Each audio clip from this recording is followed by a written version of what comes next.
Hoje eu vou te falar como você pode melhorar a sua fluência em inglês. Um dos passos que você deve seguir, que você deve aprender para melhorar a sua fluência. Eu vou te explicar qual que é a lógica de você usar o out of, o in e o into, junto com verbos. Tá? O falante nativo vai falar isso o tempo todo para se comunicar. Olha só que fácil que é. Olha essa tela, me fala se você saberia o que significa cada um deles. Go out, por exemplo, significa sair. Get out também significa sair. Crawl out também é sair. Come out também é sair. Bom, não vou ficar repetindo um por um, porque você já deve ter entendido o esquema aqui. Tudo isso que você está vendo significa sair. Mas, cara, para que tantas formas de falar sair? É porque em inglês eles fazem assim. Eles pegam um verbo e colocam uma preposição. A preposição, o out, indica a direção do movimento. O verbo vai indicar como foi esse movimento. Então essa é a lógica que eles usam. Então, por exemplo, se você pegar aqui, ó, drive out, drive é dirigir. Então, drive out eles usam para falar que você vai sair de carro. Em português a gente falaria isso. Ele saiu de carro ou ele saiu dirigindo. Então, em português a gente tem o sair, que é neutro, e a gente coloca outras coisas para indicar, se necessário, como foi que ele saiu. Em inglês eles fazem assim. Eles pegam o verbo, que já indica o movimento, e coloca a partícula que vai indicar qual é a direção. Então, basicamente, começa aí essa história. Então, tudo isso daqui são formas diferentes de sair. Sair de algum jeito. Por exemplo, você quer sair para jantar? Como é que você falaria isso em inglês? Go out é o sair que eles usam quando eles querem falar sair para passear, sair com alguém. Então, para falar isso, eu falaria: Do you want to go out for dinner? Do you want to go out for dinner? Tá, então esse go out você usa para falar sair no sábado à noite, sair para passear, sair com alguém. Agora, se eu quisesse falar assim, ó, imagina o amiguinho do seu filho bate lá na sua porta e fala: O Joe pode sair para brincar? Como é que você falaria esse sair? Aí você vai falar assim, ó: Can Joe come out to play? Então, provavelmente, essa criança falaria desse jeito. Por quê? Porque imagina, a criança está do lado de fora. Você está do lado de dentro da casa, né? Porque ele bateu na sua porta para perguntar se o amiguinho pode sair para brincar. Então, ele está aqui fora, ele quer saber se a pessoa que está aí dentro pode vir para fora. Por isso que ele fala come out. Ele não falaria go out, porque não faria muito sentido nessa situação. Então, o come out é sair, mas quando tem essa situação que uma pessoa que está fora quer que a pessoa que está dentro venha para fora. Então é esse sair. Se eu estou aqui fora, né, aqui fora de casa, você está lá dentro, e eu falo para você: vem aqui, ó, sai aqui fora, vem aqui fora. A gente falaria muito isso, né? Vem aqui fora, sai daí. Mas é para você vir para fora. Então eu falaria come out. Come out here. Então aí você vai aprendendo a pensar do jeito que eles pensam. Você para de depender de tradução. E você para de pensar na tradução da palavra. E sim você começa a observar a situação. Você sabe que é assim que vai funcionar em inglês. Você pensa qual é o verbo que faz sentido nessa situação. E se é para sair, você acrescenta o out. Então você para de aprender a traduzir sair e você começa a pensar na situação, no contexto. Você vai começar a pensar em inglês, porque você pensa no verbo, que vai indicar o determinado movimento, e qual que é a direção do movimento. E essa daqui, ó, ela saiu andando sozinha. Então imagina a cena da pessoa saiu andando. Então você vai pensar no verbo andar e vai acrescentar o out. She walked out alone. Às vezes você vai usar out of. Quando que vai usar out ou out of? Muito simples. Se eu falar para você, saia por favor, eu posso falar get out please. Get out please. O get é neutro, né? Então é simplesmente para você sair, sem especificar nada. Beleza, agora, se eu falar para você, sai do carro por favor, saia do carro por favor. Aí você vai falar get out of the car please. Então, você vai acrescentar o of se tiver o lugar que é para você sair. Sai do carro, sai da sala, sai do quarto, Se tem um lugar do qual você tem que sair, aí você coloca o of para fazer essa ligação. Em português, é igual em português, né? Saia do carro, saia da sala. É que em português a gente fala do, da, de. Em inglês você sempre vai colocar o of e o the, que é o, a, os, as. Beleza, não tem nada nem de tão especial aqui, mas tem um detalhe interessante. Esse out of, na linguagem falada, no dia a dia, em muitas situações, você vai ouvir eles emendando. Então isso daqui, eles pronunciam assim, ó. Às vezes você pode até ver escrito assim, informalmente, mas você vai ouvir isso aqui, ó. Aura, aura. Aura é o out of quando é falado rápido. Então você vai ouvir as pessoas falando get out of the car, get out of the car. Ou então get out of here, sai daqui, get out of here. O gato saiu correndo. Pensa na situação e escolhe as palavras. Então você vai falar assim, ó. The cat ran out. E se você fosse falar o gato saiu correndo da cozinha? Aí a gente falaria the cat ran out of the kitchen. Ou se você quiser emendar, the cat ran out of the kitchen. Você pode sair da fila, por favor? Como é que você falaria isso? Can you step out of the line, please? Step out, por quê? A palavra step significa passos ou dar passos. Então, quando você quer dizer que a pessoa tem que sair dando um passo, ela está aqui na fila, ela vai dar um passinho para sair da fila. Do carro também, eu usei get, mas eu poderia usar step, porque geralmente você dá um passo para sair do carro, né? Dá aquele passinho para fora. Então, nesse tipo de situação, é muito comum eles usarem o step out, tá? Porque o step, você vai dar esse passinho aí. Então, você pode sair da fila, por favor? Can you step out of the line, please? E aí a galera começa a entender por que tem tantas formas de falar sair. Some daqui. Get out of here. Às vezes, eu não sei se eu coloquei aqui, coloquei. Get the out of here. Não vou nem falar a palavra, né? Vocês estão vendo aí. É um jeito de você ser bem agressivo para falar para a pessoa sumir da sua frente. Some daqui. Some da minha frente. Esses verbos com out, essas combinações, às vezes são usadas no sentido figurado. Imagina essa daqui, ó. The milk ran out. O que você entenderia com the milk ran out? Imagina que o leite na sua casa saia correndo. É só uma cena bem estranha, né? Mas se o leite da sua geladeira resolvesse sair correndo, como é que você ia ficar? Você ia ficar sem leite, não ia? Então, em inglês, eles usam run out para falar que algum produto acabou. Então, the milk ran out significa o leite acabou. Cara, é como se fosse o leite saiu correndo, acabou, foi embora. É um sentido figurado. E aí o mais interessante é que você pode inverter a ordem. Ao invés de falar the milk ran out, que seria o leite acabou, você pode falar assim, I ran out of milk. Aí quando você coloca você em primeira pessoa, em português a gente falaria, eu fiquei sem leite. Acabou o leite acabou, eu fiquei sem leite. Tudo significa a mesma coisa. Então em inglês você vai usar o run out, você pode colocar o produto que acabou, the milk ran out, ou colocar você em primeira pessoa, I ran out of milk. The gas ran out on the freeway. A gasolina acabou na rodovia. Ou I ran out of gas on the freeway. Eu fiquei sem gasolina na rodovia. Tudo que eu falei aqui para vocês sobre o out, eu posso aplicar para o in. Se o in é dentro ou para dentro, então você já deve imaginar que tudo isso daqui é entrar, só que de formas diferentes.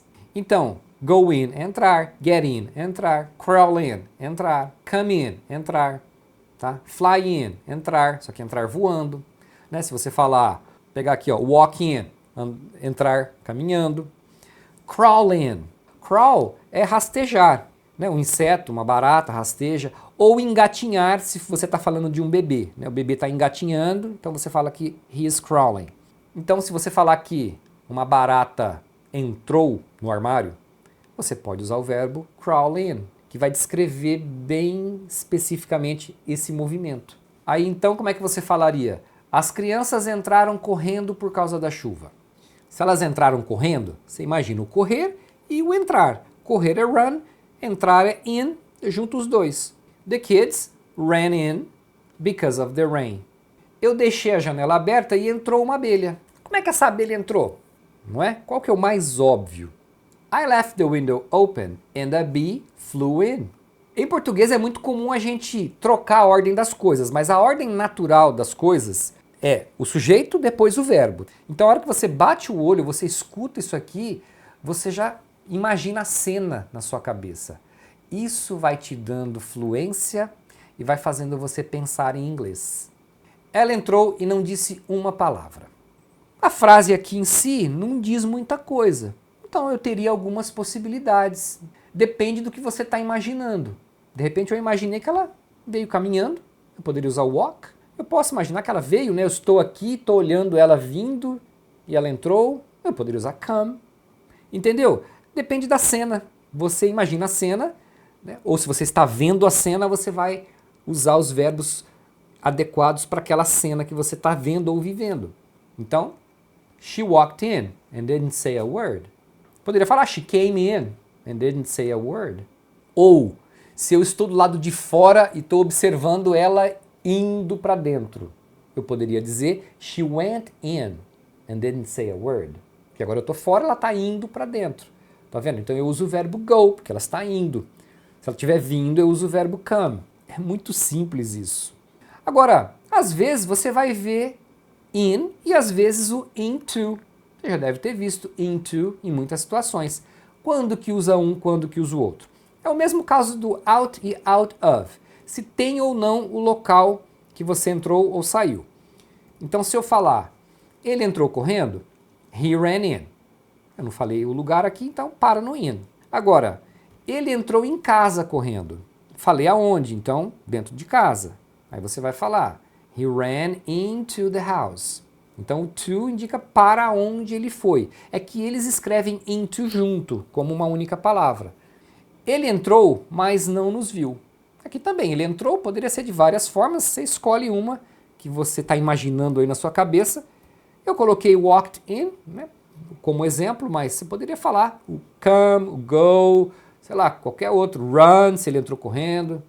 He walked in, but he didn't see us. Agora, ele entrou na sala e não nos viu. Aí se eu falei a sala, então ao invés de colocar só o in, eu coloco into. He walked into the room, but he didn't see us. Tá vendo? Então ele entrou na sala. Então o into é porque tem o lugar na frente. Eu vi quando ele entrou no estacionamento. Opa, estacionamento. O que você imagina no estacionamento? Carro. Que verbo que a gente usa quando fala de carro? Tá, eu sei que algum boca aberta vai falar, mas eu podia entrar andando no estacionamento. Podia, claro. Aí você usa walk, usa go, usa come, usa o que você quiser. Mas vamos imaginar que você entrou no estacionamento de carro, né? Porque é o mais provável. I saw when he drove into the parking lot. Né? Porque ele entrou de carro, dirigindo, então eu uso o verbo drive. Tem formiga entrando no açucareiro. Como é que essa formiga está entrando no açucareiro? Lembra que eu falei dos insetos, né?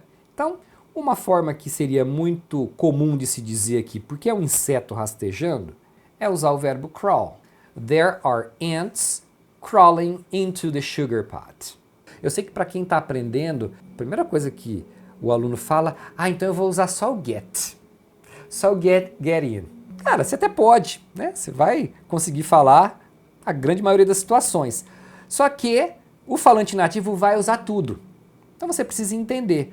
Depois que você entende, fica tão legal usar, né? Você usar o fly, move, get, go, come, como in, como into. Cara, o seu inglês vai soando tão mais natural, tão mais avançado para quem escuta.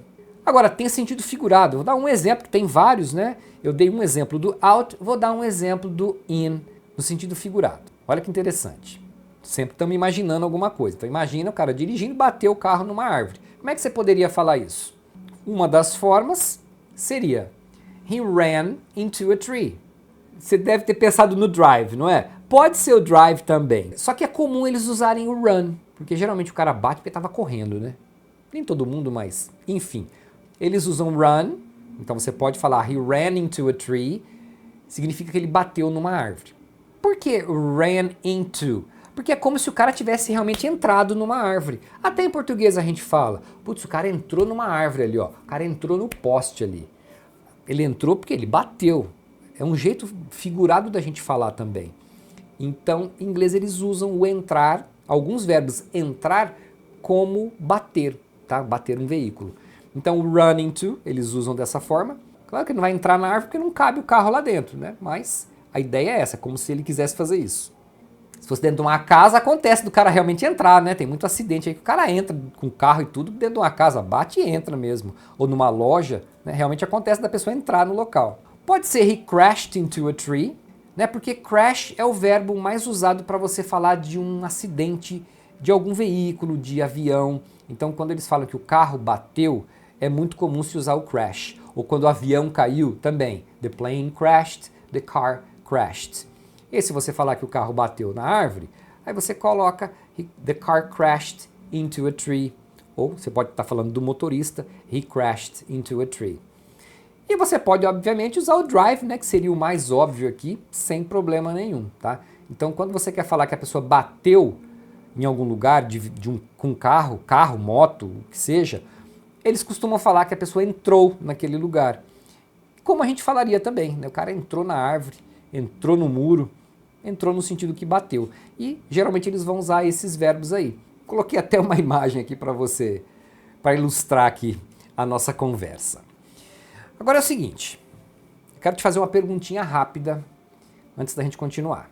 Quantas vezes você já falou, esse ano eu aprendo inglês? Porque, ó, se você é como a maioria das pessoas, você não falhou no seu inglês por falta de vontade. Às vezes você não desenvolveu todo o seu potencial porque você ainda não tentou do jeito certo. Você está fazendo alguma coisa errada. Você já deve ter testado um monte de curso aí que te joga um monte de gramática na cara. Você já deve ter assistido um monte de vídeo solto no YouTube que não tem sequência. Você já deve ter usado muito aplicativo aí para aprender inglês, que é um entretenimento legal, mas que acaba não destravando o seu inglês realmente. E tem aquele clássico, né? Eu até entendo, mas não consigo falar. Aí vem o pior, o tempo vai passando do mesmo jeito e você vai ficando para trás, porque você não está fazendo do jeito certo. Inglês não é um dom, inglês é um sistema. E a maioria das pessoas perde porque tenta resolver problemas diferentes com a mesma solução.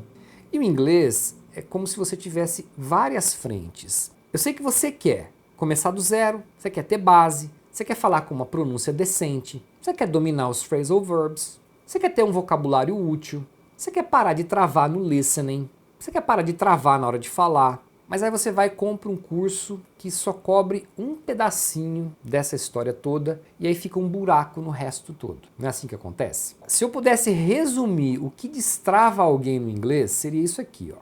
Base, para você não se perder. Pronúncia real, para você entender o que eles falam e para você ser entendido. Fala cotidiana, que é você saber como é que eles juntam as palavras, como é que eles reduzem as palavras. Phrasal verbs do mundo real. Listening, treinando do jeito certo. Vocabulário dentro de um contexto, para você realmente conseguir usar aquele vocabulário, e um caminho claro, passo a passo. Então, você não precisa de um curso, você precisa de um ecossistema. Então, hoje, eu vou abrir uma condição especial para você entrar nesse ecossistema. Você vai poder levar os 7 cursos que a gente já desenvolveu num pacote único, que foi pensado para pegar você do nível que você está e te jogar no próximo nível, usando um passo a passo, com método e com direção. Porque não adianta você fazer as coisas sem ter uma direção, né? Se você não sabe qual o caminho seguir, qualquer caminho serve e aí você não sabe para onde você está indo. Dentro desse pacote, é o pacote da fluência. Você vai ter o Manual do Inglês, que é o curso que vai do zero até alguns assuntos avançados. A lógica dos phrasal verbs, o Basic English, que é para a galera que está mais começando mesmo, precisa começar ali bem firme, com uma base muito boa. E para aqueles que aprenderam um monte de coisa, está muito bagunçado, esse é o momento de você colocar essa base bem firme. Listening Pro, que vai desenvolver o seu listening passo a passo, vai treinar o seu cérebro para pensar em inglês e entender os nativos de forma automática. A lógica da pronúncia, aqui é onde eu explico quais são as regras de pronúncia da mesma forma que os alfabetizadores dos países de língua inglesa ensinam às crianças. O Spoken English, que é onde eu ensino como eles juntam as palavras nas frases para falar no dia a dia. E o Poder do Contexto, que é onde eu explico como usar o vocabulário dentro de cada contexto. Isso não é mais um curso, é um caminho completo. Como eu falei, é um ecossistema para você conseguir abranger todas as áreas que são necessárias para você dominar um idioma. Se você fosse comprar cada um desses cursos separados, você viu ali que no final aparecia os valores de cada curso, que é o valor que a gente vende separado. Então, somando tudo, daria 10.682 nesses 7 cursos, isso por um ano, porque os cursos são de renovação anual. E sabe o que acontece? Se você compra assim picado, você gasta mais e acaba evoluindo menos. Porque o que falta não é conteúdo, é uma organização, mais a sequência, mais o treino certo. Então, é o seguinte, você não vai pagar esses 10.680 para entrar nesse ecossistema e aprender inglês de uma vez por todas. A gente pensou em dar um desconto aí de 50%, que já sairia em torno de R$5.000, que já seria bem em conta, levando em consideração que para você fazer qualquer curso aí numa escola tradicional de inglês, você vai gastar quase isso aqui por ano num curso básico que leva 2, 3 anos. Bom, de qualquer maneira, nós vamos fazer aqui para você esse pacote por R$ 2.997. E vai ter ainda acesso vitalício, para você não ter desculpa que não tem tempo para estudar, o que não dá para fazer agora. É para dar mais desconto ainda? Não acredito. Tá, então vamos fazer aqui, ó, mais R$1.000 de desconto, vai sair para você por R$ 1.997 à vista, você pode parcelar em 12 de R$ 206,54. É a sua oportunidade de desenvolver o seu inglês por uma fração do valor que as pessoas estão pagando por aí. O link está aí na descrição para você fazer a sua inscrição e para deixar essa decisão sua ainda mais fácil, para quem entrar no pacote da Fluência hoje, leva também 5 bônus, que são esses daqui. Então são complementos para você treinar ainda mais o seu inglês, desenvolver outras áreas, né, como inglês para viagens, inglês profissional e muitas outras coisas. Eu já vou te falar o seguinte, isso aqui não é você comprar um curso, isso daqui você está comprando tempo. Porque ó, o que custa caro é passar mais um ano entendendo só mais ou menos, travando na hora de falar, precisando de legenda para assistir alguma coisa, ou então ficar pensando, uma hora eu aprendo, essa hora acaba nunca chegando e você vai desperdiçando cada vez mais tempo. E isso custa muito caro, você perdeu uma oportunidade. Para garantir a sua vaga nesse pacote, é só você clicar no link que aparece aí na descrição do vídeo, clica lá no botãozinho verde que você já vai para a página de pagamento e você já recebe o seu acesso ainda hoje. Às vezes o pessoal fala, tá caro? Caro é você ficar um ano no mesmo lugar, cara. Caro é perder uma oportunidade de trabalho, de estudo. Eu sempre falo para as pessoas assim, uma coisa que eu aprendi, na vida, ou a gente está crescendo ou a gente está morrendo. Não existe parado. Você tem que estar fazendo alguma coisa, você tem que estar progredindo, estudando, trabalhando, criando coisas novas. É igual andar de bicicleta. Se você parar de pedalar, você cai. Muita gente fala, eu não tenho tempo. Cara, você não vai ficar horas estudando. Você precisa de consistência. Então, de 15 a 20 minutos, 25 minutos por dia, com a direção certa, cara, você bate 2 horas de estudo do cara que fica aí pulando de vídeo em vídeo no YouTube e acaba não aprendendo nada. Já tentei e não consegui. Você não falhou, você só não tinha um sistema que atacasse o que trava todo mundo, que é não ter a sequência, aprender as junções e reduções do inglês, ter um listening organizado e o uso real. Eu travo para falar. Você trava porque te ensinaram inglês de sala de aula, que você não vai ouvir. A fala real é outro jogo. Aproveita porque ainda tem garantia incondicional de 7 dias. Você pode fazer sua inscrição. Se você não gostar por qualquer motivo, é só você pedir o reembolso. Então, link aí para vocês, só clicar, já faz a sua inscrição e vejo vocês lá no curso, hein?